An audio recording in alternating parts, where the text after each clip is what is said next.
Well, that speech immediately came under scrutiny, with Nigerians examining efforts and strategies being implemented by the federal government to resolve prevailing socio-economic challenges over the last year. Well, members of his cabinet were, however, on hand to respond to the barrage of issues being raised. While speaking during our special Democracy Day program, Buhari 365 Days, the Minister of Information, Mohammed, and the Minister of Finance, Adeosun, defended the policies of the Buhari-led administration, insisting that the promises made during the 2015 campaigns will be fulfilled. We campaigned largely on three issues. One was that we were going to fight insecurity. Secondly, we were going to fight corruption. And thirdly, we were going to revamp the economy and create jobs and make life abundant for Nigerians. And I believe that we are very much on track on all these issues. If you permit me, I'll start with the issue of security. By this time last year, 14 out of 20 local governments in Borno State alone were under the sovereign authority of the Boko Haram insurgency. Today, we can say very confidently that the Boko Haram insurgency has been caged. They no longer have the kind of capacity or capability to launch the kind of attacks they used to launch before. A couple of years ago, the Boko Haram would stroll into Abuja and attack the very heart of our security, the police headquarters, United Nations building.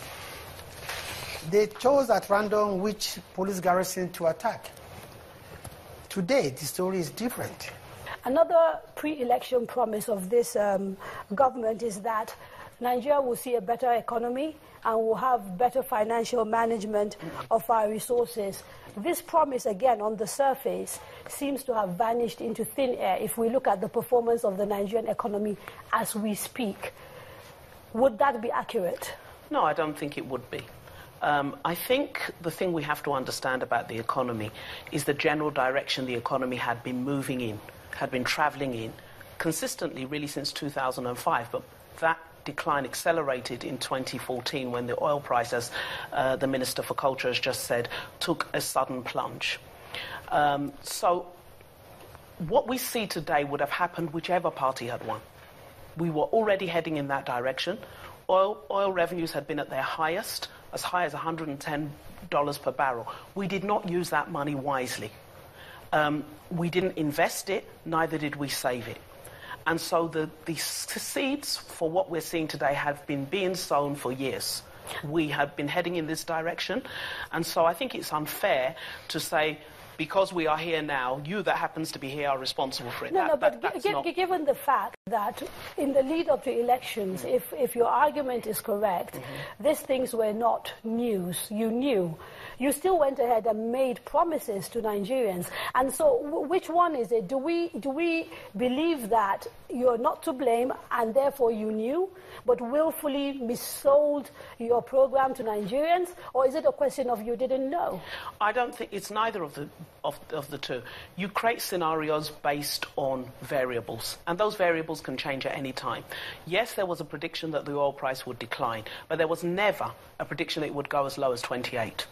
Yes, there was a prediction, and if you look at the oil price predictions, to average around $50 a barrel. Now we're roughly at around $50 a barrel. What's the problem now? We have problems in the Niger Delta now. Quantity is a problem. Economics is not an exact science. You don't sit down and everything is perfect. We don't have that. It's constantly moving, and government must change its policies and its programs according to what's on the ground. But let me answer you around what we are doing. We have said we're going to create 500,000 jobs for graduates in teaching. Those are real promises that are being cash-backed in this budget. So a year after, Nigerians have more promises, basically? No, they're not more promises. They're plans that will begin to be rolled out based on those promises.